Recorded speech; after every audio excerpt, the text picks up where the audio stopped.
ஹயக்ரீவா சௌந்தரநாய் அம்பிகா சமேத இட்சுபுரீஸ்வர சுவாமி திருக்கோவில் காவிரி தென்கரை 102வது ஸ்தலம். அது ஞானசம்பந்த பெருமான் அப்பர பெருமானால் பாடல் பெற்றது.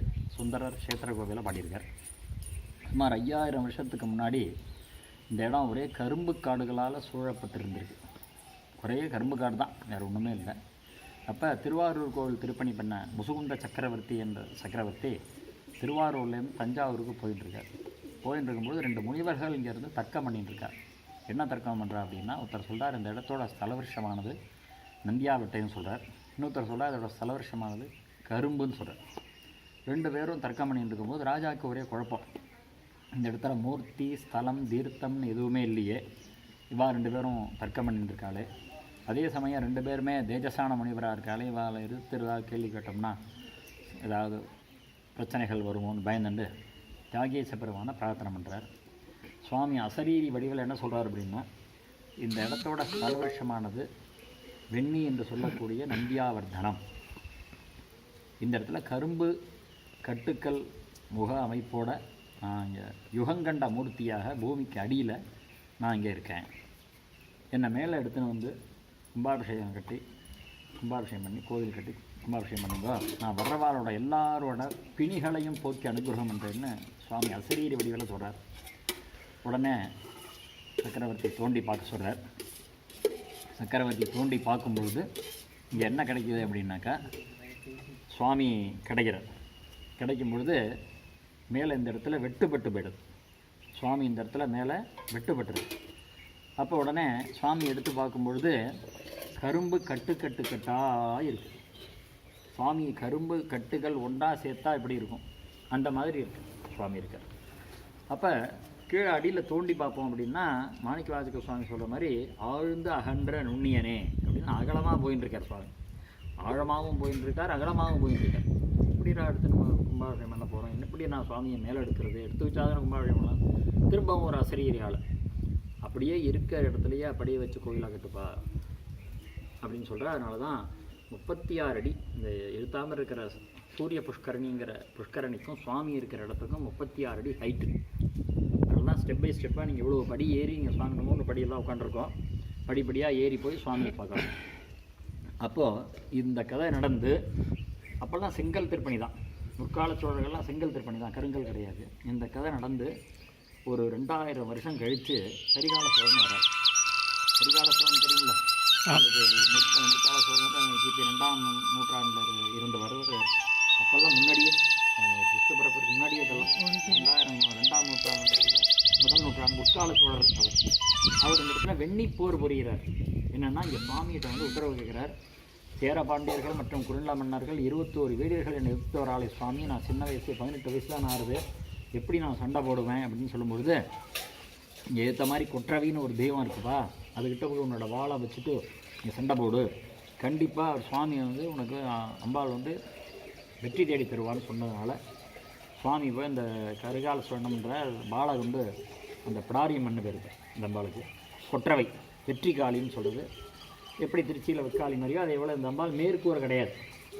என்ன காரணம்னா சுவாமியை வந்து அனுதினமும் அந்த அம்பாள் வந்து வழக்கமாக வந்து பூஜை பண்ணுறதா இது, அதனால் நான் பூஜை பண்ணுறேன், அதனால் எனக்கு மேற்கூரை வேணான்னு சொல்லி அம்பாள் இருக்கா. அப்போ அந்த வாளை வச்சுட்டு சண்டை போடும்பொழுது போரில் வந்து கரிகாலன் ஜெயிச்சுடுறார். போர் நடந்ததுக்கான அறிகுறிகள் நிறையா அந்த இடத்துல இருக்குது. போருக்கு நகரான்னு சொல்லக்கூடிய கருவி அடித்த இடம் நகர்னு இப்போ வழங்கப்படுகிறது. குதிரைகள் கட்டப்பட்டிருந்த இடம் லாயம்னு சொல்கிறாங்க, இப்போவும் இருக்குது அந்த ஊர். ஆமாம், அந்த சேரன் வந்து புறமுதுகிட்டு ஓடுறான். புறமுதுகிட்டு ஓடினா அந்த காலத்தில் இழுப்புன்னு கருதி வடக்கிருந்து உயிர் துரத்தல்னு ஒரு சம்பிரதாயம். அதை மாதிரி இருந்து நீங்கள் பிசிராந்தையார் கதையெல்லாம் கேள்விப்பட்டிருப்பீங்க புறநானூற்றில். அந்த மாதிரி சேரன் வந்து உயிர் துறந்த இடம் சேரன்மாநல்லூர், தற்பொழுது பேச்சு வழக்கில் சேர்மாநல்லூர்னு அழைக்கப்படுறது இங்கே இருக்குது. அப்புறம் கோட்டைகள் அமைத்து மன்னர்கள் கோட்டை அமைச்சு இங்கே இருந்த இடம் முன்னாவல் கோட்டை, பெரிய கோட்டை, இந்த இடங்கா கோட்டை, கீழையூர், இடங்கா கோட்டை, மேலையூர், இந்த மாதிரி இதை சுற்றி நிறைய சரித்திர சான்றுகள் நிறையா இருக்குது. எல்லாத்துக்கும் முத்தாய்ப்பு வச்ச மாதிரி என்னன்னு கேட்டிங்கன்னா, இந்த போரில் வெற்றி தேடி கொடுத்தவர் நம்ம வெண்ணிநாதர். அதனால தான் இந்த கரிகால சோழன் இந்த இடத்துல உட்காந்து தான் ராஜ்யாபிஷேகம் பண்ணிக்கிறான். இந்த குளமெல்லாம் கோவிலுக்குள்ளே இருந்த கோவில் மதியெல்லாம் குளத்துக்கு அண்ணாண்ட இருந்தால் எங்கள் தாத்தாலாம் சொல்லியிருக்காரு. அவ்வளோ பெரிய கோவில் பிற்காலத்தில் செட்டியாரால் திருப்பணி பண்ணப்பட்டு அந்த பட்ஜெட்டுக்கு தகுந்த மாதிரி பண்ணியிருக்காங்க.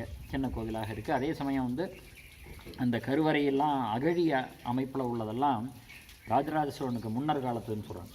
இந்த கோபுரமே பாருங்கள், நம்ம ராஜகோபுரத்தை விட விமானம் வந்து உயரமாக இருக்கும். இதை பார்த்துத்தான் பெரிய கோவிலே கட்டினாங்க அப்படின்னு சொல்லி ஒரு பேச்சு வழக்கில் சொல்கிறாங்க. சுரங்கப்பாதையெல்லாம் கூட இங்கே இருக்குது. இது மாதிரி அநேக பிரசித்தி பெற்ற சுவாமி ஞானசம்பந்த பெருமான் என்ன சொல்கிறாருன்னா, ஒரு மனிதனுக்கு வினை இருந்தால்தான் வியாதிகள் வரும். சோதியை சொன்னவன் நேர்ந்த வெட்டவ மாதியை ஆதிய வந்தமில்லாத வேதியை வேதியர் தான் தொழும் வெண்ணியில் நீதியே நினைய வல்லார் வினையின் இல்லாவே. இந்த ஸ்தலத்துக்கு நீங்கள் வந்தாச்சுனாலே உங்களோட வினை போயிடும். வினை போயிடுச்சுன்னா ஆட்டோமேட்டிக்காக வியாதி போயிடும். அதுபோல் அப்பர் சுவாமி சொல்லும்போது 2 பதிகம் பாடியிருக்கார். திருத்தாண்டகமும் பாடியிருக்கார். தேவாரத்தில் ஒரு பதிகம் பாடியிருக்கார்.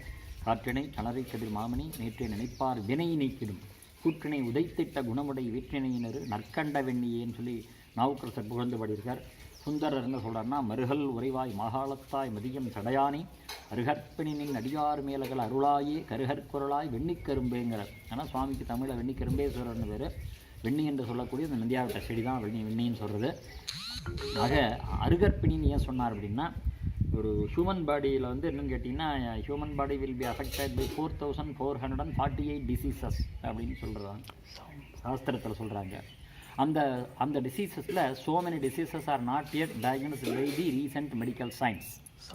One of this covid omicron அதெல்லாம் சொல்கிறோம். ஆக நமக்கு என்ன வியாதி இருக்குன்னு நமக்கு தெரியாது. அந்த எல்லா வியாதிகளும் ஒன்ஸ் நீங்கள் சுவாமியை வந்து தரிசனம் பண்ணாலே எல்லா வியாதிகளும் சரியாக போய்விடும். அதான் அருகற்பினி நின் அடியார் மேலகளை அருளாயேன்னு சொன்னது காரணம் இதுதான்.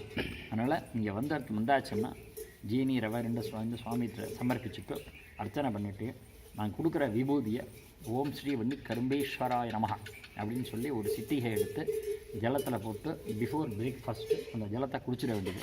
விபூதியை நெத்தியில் எடுக்க வேண்டியது. இந்த மாதிரி 24 நாள் தொடர்ந்து செய்யணும். அப்புறம் 24 மேலே சுவாமியை அபிஷேகம் பண்ணியாச்சுன்னா உங்களுக்கு சுகருங்கிறதே இல்லாமல் போயிடும்.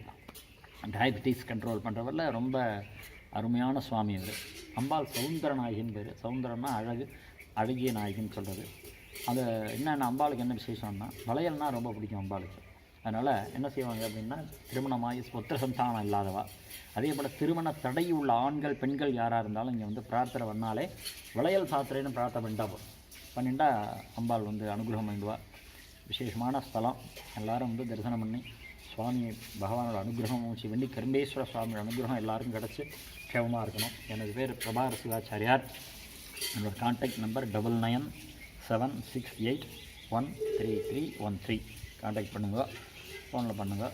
திருப்பணியெல்லாம் ஆரம்பிக்க போகிறோம். இப்போ தான் சேங்ஷன் வந்திருக்கு கவர்மெண்ட்லேருந்து.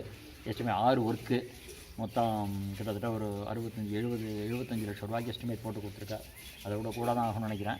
உங்களால் முடிஞ்ச ஃப்ரெண்ட்ஸ் சர்க்கிள், அஃபீஷியலாக சொந்தக்காரங்க அப்படின்னு சொல்லி பல பேர் சேர்ந்து தானே தேர் இழுக்க முடியும். அந்த மாதிரி சொல்லி அனுகிரகம் பண்ணிட்டோம். சுவாமியோட அனுகிரகம் பெறணும். செட்டியார் நல்லா நிர்வாகம் பண்ணின்னு இருக்கார் கோவிலை. இருந்தாலும் நம்ம எல்லோரும் சேர்ந்து தான் நமக்கு ஒத்துழைப்பு கொடுக்கணும். நம்ம அவருக்கு சீக்கிரமாக கும்பாபிஷேகத்தை பகவான் நடத்தி தருவதுக்கு பிரார்த்தனை பண்ணிக்கிறோம். சிவாய் திருச்சிற்றம்பலம்.